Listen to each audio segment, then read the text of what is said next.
Je suis disposé, tu es disponible, Saint-Esprit. Il faut faire un truc pour la guitare de Rodrigo, hein. Parce que là, il va plus s'en sortir, quoi.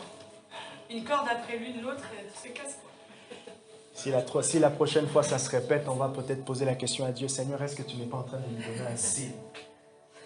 C'est pas arrivé quand on a chanté touché. Oui, voilà. C'était ça? Non, c'était quand? Non, c'était avant. C'était avant. Bon. Dimanche dernier, c'est brisé. Mercredi, c'est brisé. Oui. Ça fait déjà, là, donc c'est la 3e fois. Si c'est mercredi, ça se brise et que dimanche prochain, ça se brise encore, on va dire, ok Seigneur, qu'est-ce que tu veux nous dire? Là, j'aurais besoin d'une aide financière pour acheter des... Oui, t'inquiète, on va penser à ça. Dieu est en train de nous dire, allez, remplacez vos cordes parce que je suis dit. Karen, elle a une guitare. Ouais, la guitare. Nous aussi, on a une guitare à la maison, mais voilà. Donc Dieu est en train de nous dire déjà qu'il y en a là. Ne vous inquiétez pas de celle qui est là. Gloire à Jésus. Gloire à Jésus pour ce moment. Merci au Saint-Esprit qui nous bénit. Est-ce que c'est la direction que vous avez prévue avec les chants? Non, c'est pas la façon. Par rapport aux chants. Non, ok. Donc c'est un peu comme le permis. Vous avez le moniteur, il est là à côté, le Saint-Esprit, il vous dit, allez, là, on prend à gauche. Enfin, on prend à gauche, non, on prend à gauche. Ok, et on prend à gauche. Ça fait sa 2e semaine, je pense que Dieu voulait t'encourager dans ce lot, à ce que tu saches, okay, qu'il désire réellement et vraiment, okay, développer cette relation avec toi. Ok? Donc, il voulait au fait que tu saches que ce n'est pas tes efforts qui sont en train. Donc, tu sais, quand tu poursuis quelqu'un, on dit, tu veux que cette personne puisse le faire pour toi. Non, Dieu lui dit, il recherche, ou tu dirais même, il est disponible pour toi, c'est ce qu'il veut, développer cette relation. Et donc, il veut que tu saches que les pas que tu fais vont payer, mais les pas aussi payent déjà. Okay. C'est pour cela, quand Jésus dit, lorsque vous priez la foi que vous avez reçu ce que vous avez demandé, dans la perspective de l'assurance au moment où vous êtes en train de prier. Et vous le verrez. Parce que l'esprit d'incrédulité te dit quoi? Il te dit déjà, premièrement, maintenant tu ne reçois pas. Et donc, du coup, puisque tu ne reçois pas maintenant, comment tu vas attendre demain? Et vous voyez un peu ce que Jésus dit? Il dit, mais maintenant tu reçois. Parce que si tu as l'assurance que maintenant tu reçois, tu auras la patience pour attendre. Amen. Ainsi, la foi est une ferme assurance des choses qu'on espère, une démonstration de celles qu'on ne voit pas. Ah, c'est important pendant que tu attends que le Saint-Esprit te donne, que tu imagines la démonstration de ce qui va arriver. Et c'est cette démonstration-là qu'on appelle l'espérance. On se nourrit de ça. Dans la vie chrétienne, on se nourrit de l'espérance. Comme il y a un dicton, je ne sais pas quoi, qui dit « L'espoir fait vivre ». Nous aussi, il y a cette espérance en Jésus qui fait vivre notre foi. Et on peut se retrouver à chaque fois dans sa présence. En prière, on continue. Luc 18, verset 1. Il leur donna une parabole pour montrer qu'il faut toujours prier et ne jamais se relâcher. Parce que la persévérance prouve que tu as la foi. La persévérance montre aussi la patience. Et ce qui est beau dans cet acte, il y a une collaboration avec Dieu qui s'installe. Une proximité avec Dieu qui s'installe. Gloire à Jésus. Gloire au Saint-Esprit. Gloire au Saint-Esprit. Prenez avec moi Romains chapitre 1. Romains, on va aller à Rome. Ce matin, je vous emmène. On va aller voir la tour de Pise. Romains 1 à partir du verset... Romains 1 à partir du verset... On peut commencer à partir du verset 13, même si le verset principal, c'est le verset 16. Merci, précieux Saint-Esprit. Je ne veux pas que vous ignorez, Romains chapitre 1, verset 13. Je ne veux pas que vous ignorez, frères, que j'ai souvent formé le projet d'aller vous voir, afin d'avoir quelques fruits parmi vous, comme parmi les autres nations. Mais j'en ai été empêché jusqu'ici. Je me dois aux Grecs, verset 14, et aux barbares, aux savants et aux ignorants. De là, mon vif désir de vous annoncer l'évangile, à vous aussi qui êtes à Rome. Car je n'ai pas honte. C'est ça le verset. Car je n'ai pas honte de l'évangile.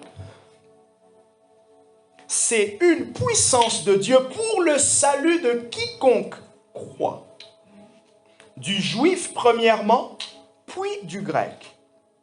En effet, la justice de Dieu s'y révèle par la foi et pour la foi, selon qu'il est écrit, le juste vivra par la foi.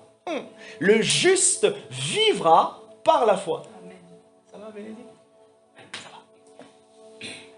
Car je n'ai pas honte de l'évangile. Est-ce qu'on peut se dire en nous-mêmes, je n'ai pas honte de l'évangile? Pourquoi? Parce que c'est une puissance de Dieu pour le salut. Je n'ai pas honte de dire que je suis chrétien. Je n'ai pas honte qu'on entende chez moi que je suis en train de prier en langue. Je n'ai pas honte que pendant que je suis en train de marcher ou je suis en train de donner cours, il y a un de mes élèves qui dit, mais monsieur, vous parlez tout seul? Non, je ne parle pas tout seul, je parle à un Dieu. Mais monsieur, c'est bizarre, j'ai écrit... Oui, pendant que j'ai Rukasata, Rupese, il y a un Dieu qui dit, oui Jean-Marc, je t'écoute. Oui, je t'écoute. Ok, ça marche. Je te donne ça tout à l'heure.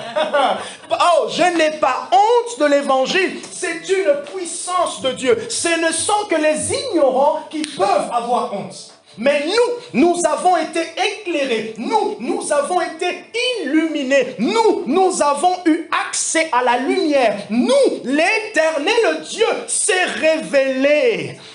Et puisqu'il s'est révélé, qu'est-ce qu'il a fait? Il a enlevé l'ignorance. Il a ôté l'ignorance. Parce que l'ignorance te fait dire quoi? Dieu est là, mais tu ne sais pas qu'il est là. Première chose, Dieu est là, mais tu n'as rien à foutre de lui. Dieu est là, tu ne m'intéresses pas. Oh, l'ignorance a été introduite par le péché.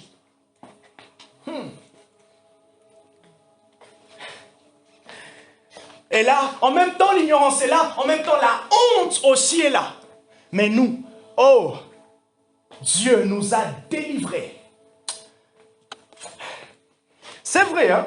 Pendant qu'on parle de délivrance, souvent on parle de chasser les démons. Oui, mais Dieu nous a délivrés aussi de la honte, du péché.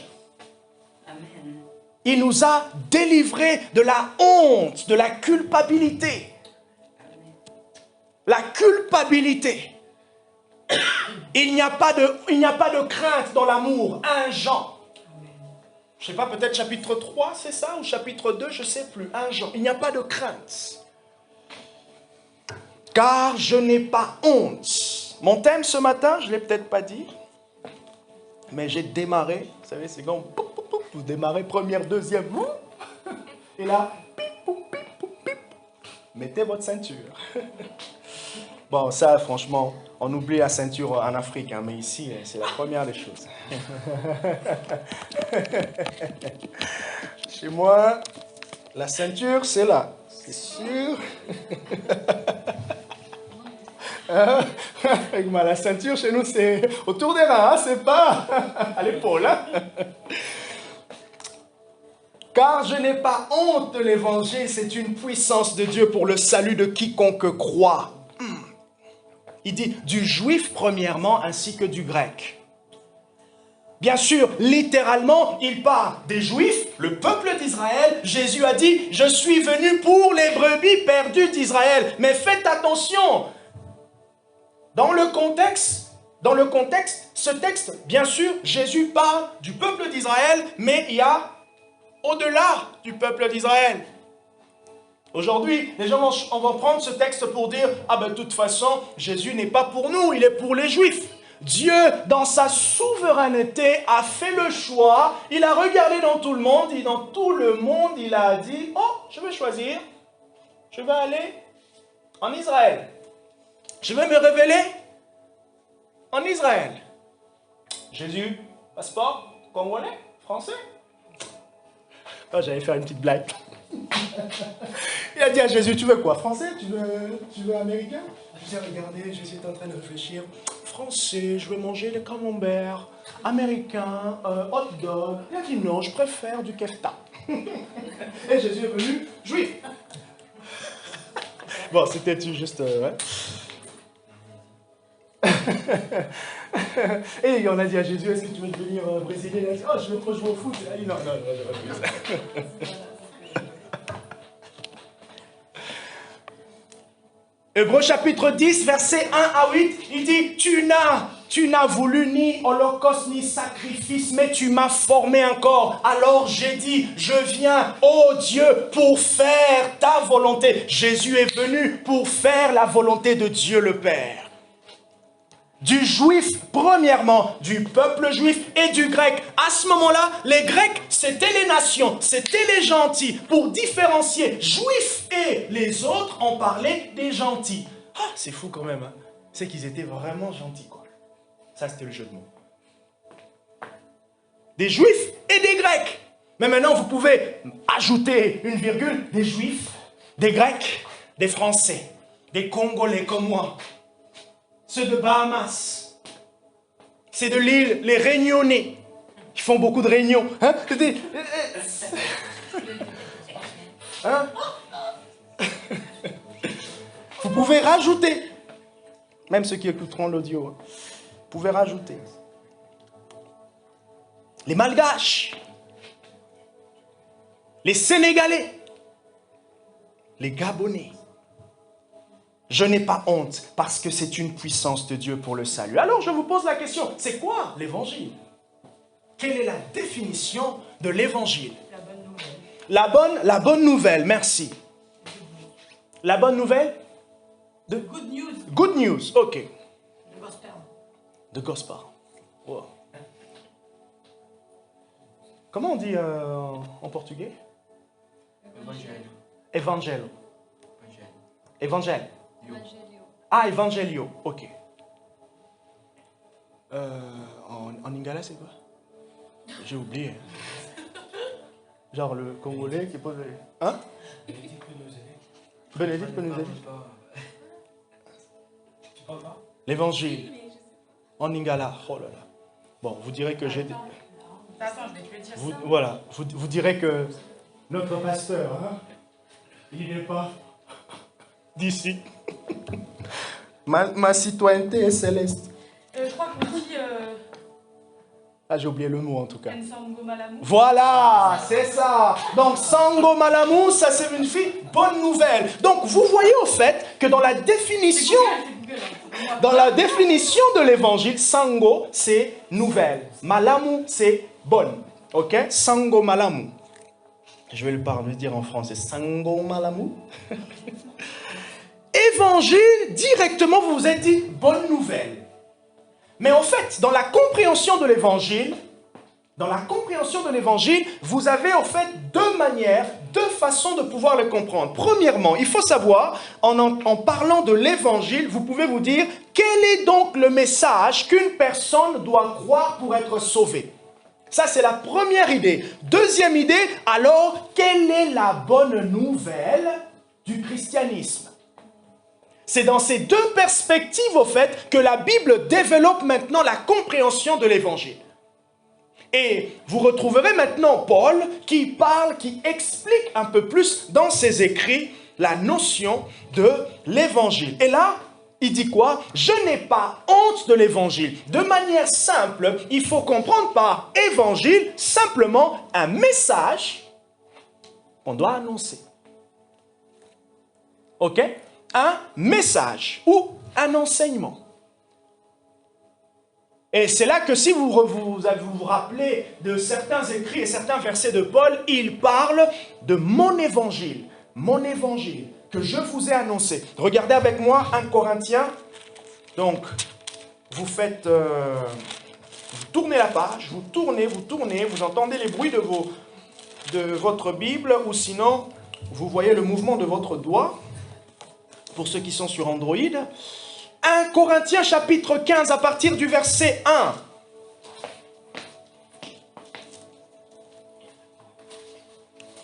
1 Corinthiens chapitre 15 à partir du verset 1, l'apôtre Paul nous dit quoi? Ah, j'aime vraiment l'épître de Paul aux Corinthiens, et le chapitre 15, c'est le summum. On va bientôt arriver à la Pâque, d'ailleurs, je vous annonce, préparez-vous pour la Pâque, préparez-vous aussi pour la Pentecôte, ça va être épique. Tu as chippé. Tellement. Ça va être beau. 1 Corinthiens chapitre 15 verset 1. Je vous rappelle, frères, l'évangile. Ça veut dire, je vous rappelle le message. Je vous rappelle mon enseignement. Ok? Et il dit quoi? L'évangile que je vous ai annoncé, que vous avez reçu, dans lequel vous demeurez ferme. Je vous rappelle le message que vous avez annoncé, que je vous ai annoncé, le message que vous avez entendu. Quel est le message qu'ils avaient entendu? On va le voir un peu plus loin. Verset 2. Et par lequel aussi vous êtes sauvés, si vous le retenez dans les termes où je vous l'ai annoncé. Autrement, vous auriez cru en vain. Retenir le message dans les termes que je vous l'ai annoncé. Je vous ai transmis, verset 3, avant tout, ce que j'avais aussi reçu. Soulignez le verset 3. Je vous ai transmis avant tout ce que j'avais reçu. Qu'est-ce qu'il dit? Christ est mort pour nos péchés selon les Écritures. Il a été enseveli. Il est ressuscité le troisième jour selon les Écritures. Quand il parle des Écritures à ce moment-là, il faut savoir que la Bible n'était pas là. Mais quand il fait référence aux Écritures, il fait, je veux dire la Bible, le Nouveau Testament. Il fait référence, il fait référence à la loi parce que le Christ était déjà annoncé dans l'Ancien Testament, dans la loi. Est-ce que vous vous rappelez de ces deux personnes qui ont rencontré Jésus, mais qui ne savaient pas trop que c'était Jésus? Ils ont marché, ils ont discuté, ils ont même eu l'audace de lui dire, mais toi tu es dans le coin, tu ne sais pas ce qui s'est passé il y a 3 jours. Ah! Tu sais pas que Pierre Pellemade a fait? Tu sais pas que le 7 mars, la France est peut-être à l'arrêt avec la grève? Ah, je vous informe. Bon, je fais office de BFM alors. Tu te rappelles pas? Vous savez les disciples d'Emmaüs qui ont marché avec Jésus? Pendant un moment, ils discutaient. Ah, heureusement qu'il n'y avait pas... Ils n'étaient pas sur Instagram, parce que sinon, ils allaient faire route, chacun sur son portable, comme dans les métros de Paris. Personne ne parle à personne. Écouteurs, en plus, maintenant c'est écouteurs sans fil, tout le monde a les écouteurs. Là, mes élèves, ils rentrent en classe, là, tac, tout le monde a les écouteurs. Bonjour monsieur, maintenant quand tu réponds, il t'a entendu ou il t'a pas entendu? C'est pas vrai. Bon, rassurez-vous, ils sont encore plus jeunes, quoi. Ils sont déjà connectés. Ils marchent avec Jésus. Et là, un peu plus loin, il est dit que Jésus leur ouvrit l'entendement. Et il leur expliqua tout ce qui le concernait dans les Écritures. En fait, les Écritures, il y avait la loi, les livres de Moïse, les prophètes. La loi et les prophètes. Ok? La loi et les prophètes. Et tous ces écrits, les prophètes de l'Ancien Testament ont parlé et ils prédisaient Jésus. Et regardez le verset 6, je reviens dans Paul. Ensuite, il a été vu par plus de 500 frères à la fois, dont la plupart sont encore vivants et dont quelques-uns sont décédés. Ensuite, il a été vu par Jacques, puis par tous les apôtres, après eux tous, il s'est fait voir à moi comme l'avorton, celui qui vient en dernier. Car je suis moi le moindre des apôtres, je ne mérite pas d'être appelé apôtre parce que j'ai persécuté l'église de Dieu. Paul est simplement en train de dire, parler de la grâce qu'il a reçue. Quand il dit il est le moindre, il ne veut pas dire qu'il est le tout petit. Hein? Après, je ne sais pas combien il faisait, hein, s'il faisait 1m57,5 ou 59,5. Par la grâce de Dieu, je suis ce que je suis et sa grâce envers moi n'a pas été vaine. Oh, est-ce que quelqu'un peut s'approprier ce texte pour dire aujourd'hui, par la grâce de Dieu, je suis ce que je suis et la grâce de Dieu n'a pas été vaine. Amen.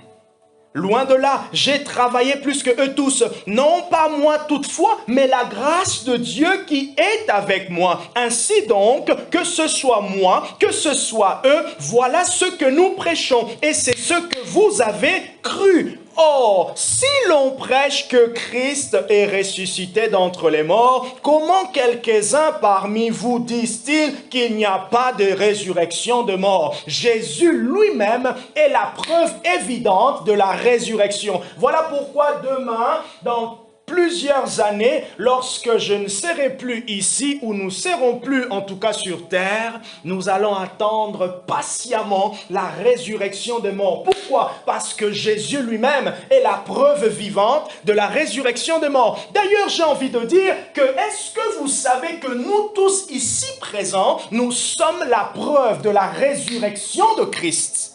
Amen. Ah, pourquoi? Parce que nous avons cru. Il nous a touchés. Voilà pourquoi il est vivant. Si ce n'était pas le cas, on allait se retrouver certains en train de basic fit, ou la salle de sport, d'autres en train de se réveiller de la grasse mat, avec un petit un bol de lait avec du Kellogg's devant, Netflix, ou je sais pas, l'émission Moto France, je ne sais pas. On allait se retrouver quelque part. Mais la preuve de la résurrection est évidente. C'est pour cela, ne vous inquiétez pas trop lorsque vous parlez de Jésus. Ne vous inquiétez pas du témoignage à donner. On n'est pas là pour pouvoir prouver aux gens. Dieu lui-même prouve lui-même qui il est. On n'a pas besoin de rendre de compte aux gens quand on témoigne. Après, c'est vrai. Avec cet élan, en fait, où on veut que les gens puissent croire, que la personne puisse croire, qu'elle puisse goûter à cet amour, oui, on veut aller un peu plus loin. Mais la preuve de la résurrection est évidente. Jésus dit dans Jean chapitre 16, verset 7, « Il vous est avantageux que je m'en aille, parce que si je ne m'en vais pas, il ne pourra pas venir. » Celui qui travaille dans l'invisible pour briser l'incrédulité, lui ne pourra pas descendre. Ôtez les barrières, laissez-moi aller, laissez-moi mourir à la croix, laissez-moi sentir. Aïe, aïe, ça pique. La croix, les clous entrés dans ma chair. Parce que Jean-Marc, sinon tu n'auras pas l'onction pour pouvoir annoncer à Poitiers que je reviens. Sinon tu n'auras pas la puissance. Lorsque tu diras à quelqu'un, lève-toi et marche, la personne se lève. Jean-Marc, laisse-moi mourir à la croix parce que sinon tu ne pourras pas prophétiser. L'Osalaba, l'évangile est une puissance de Dieu pour le salut de quiconque croit. Et dans ce texte, Paul est en train de nous donner, d'une certaine manière, une vision étroite, de l'évangile. L'évangile, la bonne nouvelle de Jésus-Christ. L'évangile, le message de la croix. C'est pour cela que vous allez entendre certaines personnes dire, il y a l'évangile du royaume et l'évangile de la croix. Je continue pour vous donner une petite définition. La Bible semble utiliser le mot évangile de deux manières différentes, mais intimement liées. Parfois, elle utilise le mot évangile dans un sens très large. Lorsqu'on parle l'évangile du royaume, vous allez entendre des gens, non, prêchez-nous l'évangile aujourd'hui. De quoi parle-t-il? On veut l'évangile du royaume. Dans un sens très large, la Bible parle de l'évangile pour décrire toutes les promesses que Dieu prévoit d'accomplir en Christ. Il n'y a pas que les promesses pour mon travail. Il n'y a pas que les promesses pour ma famille. Il y a d'abord les promesses que Dieu va accomplir en Christ. Éphésiens chapitre 1, verset 3 jusqu'au verset 14. Béni soit Dieu, verset 3, le Père de notre Seigneur Jésus-Christ, qui nous a bénis de toutes les bénédictions spirituelles en Christ. De toutes les bénédictions spirituelles dans les lieux célestes en Christ. Et qu'est-ce qu'il dit? En lui. Aïe, nous avons été prédestinés depuis la fondation du monde. Hey! À l'an 1200, ou je ne sais pas, 1500. Vous connaissez Jean Calvin?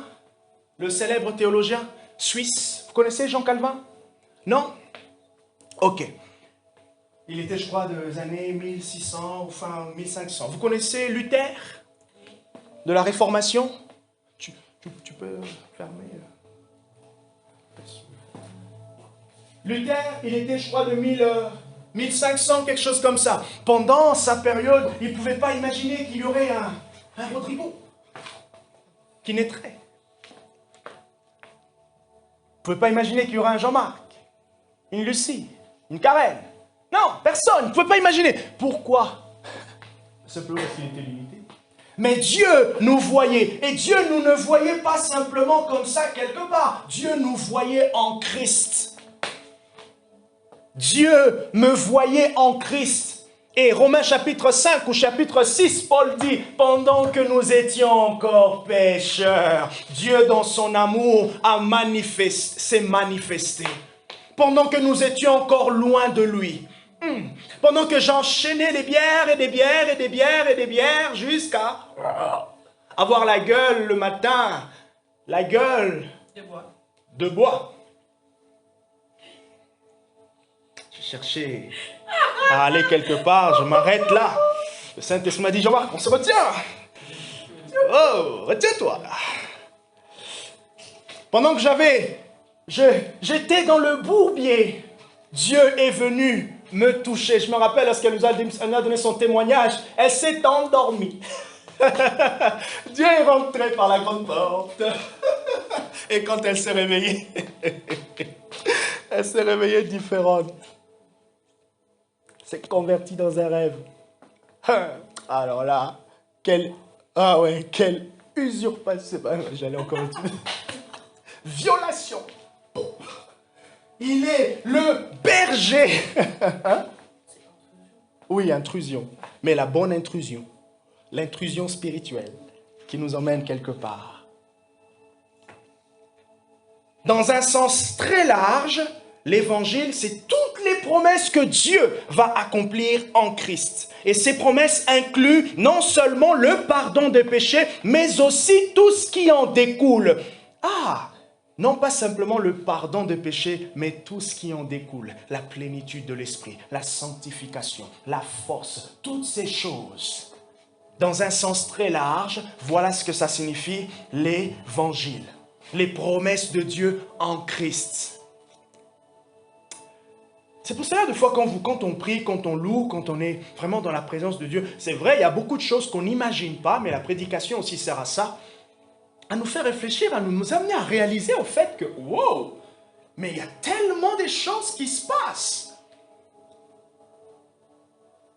Pendant qu'on dit la présence de Dieu, Barbara, elle a dit quelque chose tout à l'heure, on va pas chercher, on vient pas, attends, je vais essayer de refaire ce que tu as dit, on ne vient pas désirer quelque chose qui est extérieur, mais aujourd'hui on veut dire, Seigneur, nous saisissons. Et des fois, on peut beaucoup prier, mais on prie comme un mendiant. Comment ça? J'attendais ça. J'ai entendu amen. Comment ça? Alors le mendiant, en fait, c'est qu'il demande des choses parce qu'il n'a pas. Mais maintenant, nous ne demandons pas ce que nous n'avons pas. Nous demandons ce que nous avons. Alors, ça veut dire quoi notre façon de demander? Notre façon de demander, c'est que nous sommes en train de dire à Dieu, ce que tu as disposé, j'aimerais le toucher. J'aimerais le toucher. Soit Dieu ne l'a pas. Mais s'il l'a, c'est que j'attends qu'il me le donne. Et là, nous demandons comme des fils. Luc chapitre 11, verset 13. Et Dieu ne fera-t-il pas justice à ses enfants qui demandent jour et nuit en parlant du Saint-Esprit? Si vous qui êtes méchants, vous pouvez donner des bonnes choses, à combien plus forte raison le Père qui est dans les cieux ne fera-t-il pas justice? Luc 11, vers le verset 13. Alors, il y a aussi d'autres moments, d'autres endroits où la Bible utilise le mot évangile dans un sens un peu plus étroit. Cela pour décrire le pardon de péché par la mort de Christ et sa résurrection. 1 Corinthiens 15 est une vraie définition. Vous retrouvez là les éléments qui constituent la compréhension pour nous de l'évangile. C'est quoi l'évangile? Ah oui, dans notre église, dans cette église, on prêche la parole, on prêche, il y a l'évangile. Qu'est-ce qu'on dit? Qu'est-ce qu'on veut dire là par là? Dire simplement que Jésus est prêché dans son entièreté. Ce qu'il a fait, son sacrifice, le pourquoi de son sacrifice, toutes ces choses sont comprises. Mais quand on a compris cela, ces choses, on doit les vivre. Le Saint-Esprit, il nous emmène à pouvoir vivre ce que Christ a mis à notre disposition. Et le diable, lui, l'ennemi, veut que nous ne puissions pas réaliser ce que Dieu a mis à notre disposition. Hébreux chapitre 8, à partir du verset 1, nous dit que nous avons un ministre du culte. Jésus, le ministre du culte. Hébreux 8, verset 1 au verset 3. Le ministre de culte qui est Christ lui-même. J'étais épaté, encouragé, lorsque Jésus il est en train de prier dans Jean chapitre 17, il dit « Je me sanctifie moi-même pour eux ». Dans son intercession, Jésus était en train de dire « Je ne m'attends pas à leurs efforts. Mais c'est ma consécration qui les élèvera. » Alors, qu'est-ce qui se passe? Je vais terminer par là.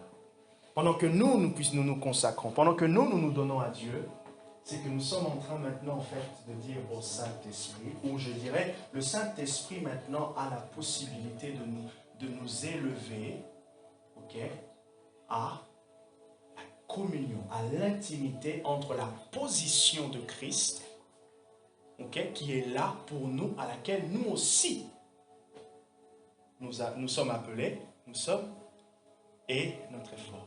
Je répète. Christ s'est sanctifié. Christ s'est consacré pour nous. Donc il dit, je ne m'attends pas à toi, Rodrigo. Mais ce que je fais, je te précède. Oh, tu n'as pas un deuxième prénom qui s'appelle Rodrigo? Pregma. Pregma Rodrigo. On va le baptiser maintenant. Mais ce que je fais au fait, c'est que je te prépare. Je m'élève pour que toi tu puisses me suivre. Pourquoi Jésus le fait? Parce que lui, étant le souverain sacrificateur, étant l'agneau de Dieu pourvu pour nous, il avait reçu l'autorité, la capacité par le Saint-Esprit de pouvoir y aller. Nous, impossible à cause du péché. Mais maintenant, lorsque la transformation est venue, lorsque nous nous sommes convertis, Le Saint-Esprit maintenant nous emmène dans la réalité des choses que Jésus a disposées. Oh, je le répète encore. Le Saint-Esprit nous emmène dans la réalité des choses que Jésus a disposées. Voilà pourquoi, lorsque nous prions, nous ne pouvons pas avoir la mentalité des mendiants. Nous prions comme des enfants et nous disons, Seigneur, j'aimerais aller là où tu as disposé. Emmène-moi, que la réalité des choses disponibles, la réalité des choses disponibles, la réalité des choses disponibles par le sacrifice de Christ. Seigneur Dieu, oh, tu es le roi de rois, Jésus-Christ, tu es le Tout-Puissant, Jésus, la réalité des choses, la réalité de ce que Jésus pense pour mon travail. Et cette réalité, c'est que Jésus veut te donner ce que tu cherches. Jésus veut emmener ce que tu es en train de demander. Alors, comment il va le faire? Ça, peut-être tu ne le sais pas, mais tu t'attends, tu continues. Rabahasako, etelamanta, la réalité des choses. Seigneur Jésus, tu as dit que lorsque vous priez, et la foi que vous l'avez reçu et vous le verrez s'accomplir. Seigneur, Amen. Maintenant j'ai la foi, maintenant je m'attends. J'aimerais voir l'accomplissement. Alors j'ouvre grandement mes yeux. Et la manière dont Dieu amène l'accomplissement, il l'emmène d'une manière sage. C'est quoi l'évangile? L'évangile, prenez 1 Corinthiens 15. Vous allez avoir les éléments qui constituent l'évangile. 1 Corinthiens 15, vous aurez les éléments qui constituent l'évangile. C'est quoi l'évangile? L'évangile est un message. Mais un message qui parle de quoi? Un message qui parle de ce que Jésus a fait. Et c'est ce message-là qui est une puissance. Oh, c'est ce message-là que le Saint-Esprit témoigne et accompagne et atteste. C'est ce message-là qui brise l'incrédulité. C'est ce message-là qui repousse les démons. Parce qu'ils savent que spirituellement, la croix parle comme le sang d'Abel. Hey, ça parle. Voilà pourquoi pendant qu'on adore, on chante. Nous, on est là, c'est pas, on parle de fond, ouais, c'est normal, on pense, on voit, ouais, il y a ça, il y a le mur, il y a la chaleur. Ah tiens, j'ai vu la chaussure de Rodrigo. Ah tiens, les lunettes. Ah tiens, oh, j'ai bu mon eau. Ah, au-delà de ça, il y a un témoignage. Il y a un parfum qui monte. Ah, il y a un Dieu qui est là. Et les esprits sont loin. Je termine par là.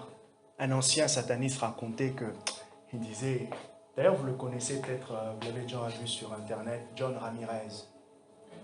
Il disait, ça me choque toujours, quand j'étais dans le monde, quand j'étais encore dans mes choses, je voyais les chrétiens prier, et la manière dont ils priaient, ils étaient un peu... Et je me rendais compte qu'ils ne réalisaient pas, en fait, pendant qu'ils priaient, ce qui se passait. Il y a une fois, on voulait attaquer quelque part, et il y avait les chrétiens qui priaient. Et de là où on était, on voyait le feu qui s'élevait. La réalité spirituelle. Voilà pourquoi je nous encourage à notre semaine de prière qui commence mardi. Je nous encourage, lorsqu'on est tout seul, à persévérer. Parce que pendant qu'on prie, je sais que Dieu est là.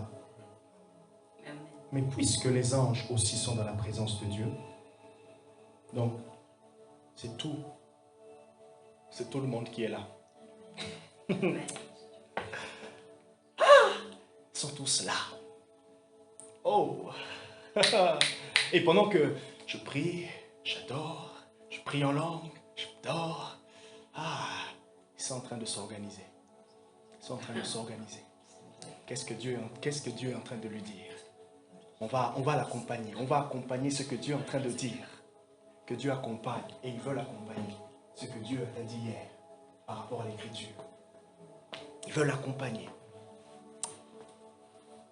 Que le Seigneur nous bénisse pour ce matin.